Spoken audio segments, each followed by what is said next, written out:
the more they do this, the more the American people see how kind of persecuted and ostracized. And on Fox News, Eric Trump insisted his father's criminal convictions are helping the Trump presidential campaign. I think that's why my father's done so incredibly well, and I think that's why some of these inner cities are embracing him to the extent that they are. But on the very same weekend, on the same Fox News channel, been some movement towards Joe Biden since the felony conviction of President Trump. You agree? Republican strategist Karl Rove noted the math is clear and the trend line now favors President Biden. Take a look at the evidence. Here it is. These are the polls since June 1st. If they're in red, Donald Trump won them. If they're in blue, Joe Biden is leading. And if they're in green, it's a tie. And take a look from the first of the month, where it's Trump up by 1, Trump up by 2, Trump up by 1, Biden up by 1, a tie, Trump up by 2, Biden up by 2, tie, Biden up by 2. So there's been a trend since the May 30th guilty verdict in the New York case. The most recent polls have had Biden ahead. Now, where's the movement? As I look at it, looks like the biggest move has been among independent voters who, naturally aren't the firmest partisans and are up for grabs. Is that how you see it? Absolutely. The movement is among independents, and they have moved in recent polls roughly 9 points towards Biden, and that's where it's coming from. And remember, 21% of independents in a survey shortly after the conviction said that they would be less likely to vote for Donald Trump as a result of the conviction. So 1 out of every 5 independents has said we're less likely, and about 1 out of every 11 has moved into the Biden camp since then. 1 out of every 11 independents has moved into the Biden camp since the Trump criminal conviction. Now, math may be challenging for Eric Trump, but on Fox News, Eric also proved he has difficulties with basic cognition and recent history. After the jury convicted Donald Trump, the judge asked Trump's lawyer when the defense would like to have the sentencing hearing. The Trump lawyer, Todd Blanche, requested mid-July. So the judge said July 11th, and the Trump team agreed. It is just before the start of the Republican National Convention. The next evening, I take the stage at the RNC. Go figure that. Out of all the dates that the judge could have put this, they have to put it. The day before. Maybe the biggest day outside of Election Day in an election cycle. I mean, Maria, this is planned. And again, the American people see through all of this. The judge couldn't have picked a day 2 days later.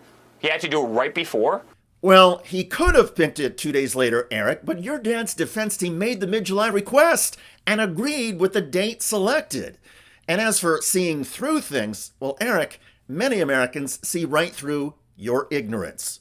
Again, it's why people realize that George is a sham, and the Boxes case is a sham, and, Mershon's a sham, and the daughter, raising the amount of money that she's been reportedly raising is also a sham and a conflict. Ah, yes. Everything about the justice system is a sham. Poor Eric. He really believes his family's being persecuted.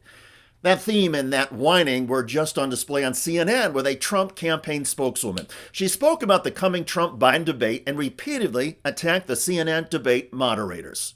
President Trump is knowingly going into a hostile environment on this very network, on CNN, with debate moderators who have made their opinions about him very well known over the past 8 years and their biased coverage of him. So President Trump is willing to bring his message to every corner of this country, to voters, to ensure that he wins this election in November. He looks forward to doing that, and I know the American public look forward to hearing from him. So I'll just say my colleagues, Jake Tapper and Dana Bash, have acquitted themselves as professionals as they have covered campaigns and interviewed candidates from all sides of the aisle. I'll also say that if you talk to analysts of debates previous, that if you're attacking the moderators, you're usually losing. So I really want to focus in on what these two men are going to do and say. But after the very next question, the Trump campaign spokeswoman continued trying to hammer the CNN moderators, and this segment turned into a train wreck. What do you expect from Joe Biden? Well, first of all, it would take someone 5 minutes to Google Jake Tapper, Donald Trump, to see that Jake Tapper has consistently, frequently likened President Trump to Adolf Hitler. Ma'am, I'm going to stop this interview if you continue to attack my colleagues. I would like to talk about Joe Biden and Donald Trump, who you work for. Yes. If you are here to speak on his behalf, I am willing to have this conversation. I am stating facts that your colleagues have stated in the past. Okay. Now, I'm sorry, guys. We're going to come back out to the panel. Caroline, thank you very much for your time. You are welcome to come back at any point. She is welcome to come back and speak about Donald Trump, and Donald Trump will have equal time to Joe Biden when they both join us now at later this week in Atlanta for this debate. Our thanks to Caroline. Ugh, that was ugly. And CNN's anchor seemed almost out of breath while cutting off the Trump spokeswoman. I would have let the Trumpster stay on and just laughed at her, but we all have our own approach, and clearly CNN is touchy about letting the Trump campaign focus on CNN. Anyway, the theme from the Trump campaign is clear. Donald Trump and his family are victims of a process in the courts and the media that is unfair. The irony, of course, is that Donald Trump's wounds are all self-inflicted. And over the past several weeks, for example, in his campaign speeches, Donald Trump has veered into some long-winded anecdotes that seem weird and unhinged, even to Fox News. Over the weekend, while Trump was complaining about water pressure, Fox News decided to cut away from the remarks. Watch. I lather up, and then you turn on this crazy shower, and the thing drip. I just say, I'm going to be here for 45 minutes. They put restrictors, and they put them on in places like here where there's so much water you don't know what to do with it. You know, it's called rain. It rains a lot in certain places. But no, their idea, you know, did you see the other day? I opened it up and they closed it again. I opened it, they closed it. Washing machines to wash your dishes. There's a problem. They don't want you to have any water. They want no water. And I was with one. And you were just listening to former President Trump, and we're going to talk about some of the things he was discussing there. They had to cut away from the washing machine thing. What do you talk about with that? Like, what's the analysis of drip, drip, drip, green hair? Fox News cut away from Donald Trump's speech rally in Philadelphia on Saturday as he droned on about low water pressures in homes. Washing machines. Washing his hair, Sharks. how he likes a lot of lather. Perhaps there are elements of Fox News that are also out to get Donald Trump. Well, to be fair to Fox, Trump's speaking style has become increasingly meandering and erratic. At a speech over the weekend, Trump returned to a question he raised a few weeks ago that prompted widespread ridicule. If you are on an electric-powered boat that starts to sink, should you choose death by electrocution or death by shark attack? In other words, a boat is going down and you're on the top. Will the electric currents flow through the water and wipe you out? And let's say there's a shark about 10 yards over there. Would I have to immediately abandon, or could I ride the electric down? And I said, sir, nobody's ever asked us that question. But, sir, I don't know. I said, well, I want to know, because I guarantee you one thing. I don't care what happens. I'm staying with the electric. I'm not getting over with it.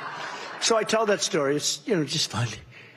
And the fake news, they go, he told this crazy story with electric. It's actually not crazy. It's sort of a smart story, right? No, it's not, Donald. It's crazy. Everything you said there was crazy. I'm with Joe Scarborough. That topic seems Looney Tunes, especially given all the serious pressing issues of our time. The question is, do independent and moderate voters also see Donald Trump as unhinged and erratic, in addition to being a convicted felon? Or as Eric Trump insists, is Donald Trump a victim of persecution who is generating sympathy votes and support? I wouldn't bet on anything Eric Trump or his father says. Still, it is interesting to watch members of the Trump family become unglued. And we do live in remarkable times when you consider that one of the voices getting under the Trump skin is Karl Rove. By the way, Fox host Jeanine Pirro keeps underscoring why she lost her own show on Fox News. Even for the debate, as Jesse's saying, they're going to be seated. Another day, another lie from Fox host Jeanine Pirro. We don't even get to see them walk in. They'll be seated so that, there's one less obstacle to worry about for Biden. They will not be seated. And this right-wing claim was debunked by debate host CNN even before Pirro went on her show. Earlier in the day, the Washington Reporter, a new right-wing site founded by GOP operatives, claimed this. Scoop, per two sources, including one at CNN, the Biden campaign is trying to renegotiate the debate rules to allow Biden to be seated. This would be a major format change from what was agreed to. Minutes later, Forbes asked CNN and generated this headline. CNN denies claim Biden wanted to sit during debate. Quote, CNN told Forbes it's not accurate, and that both Biden and Trump agreed to CNN's proposed format when they accepted the network's invitation to debate. Check out that video at the link below. It generated a lot of comments on YouTube. One of the most popular is from London Fog 5835, who wrote, "This chick called President Biden an old geezer, and she's 73 years old. Damn, these people are delusional." I hear you. I look forward to reading your comments about Eric Trump and his family melting down. I'm David Shuster. Thanks for joining us.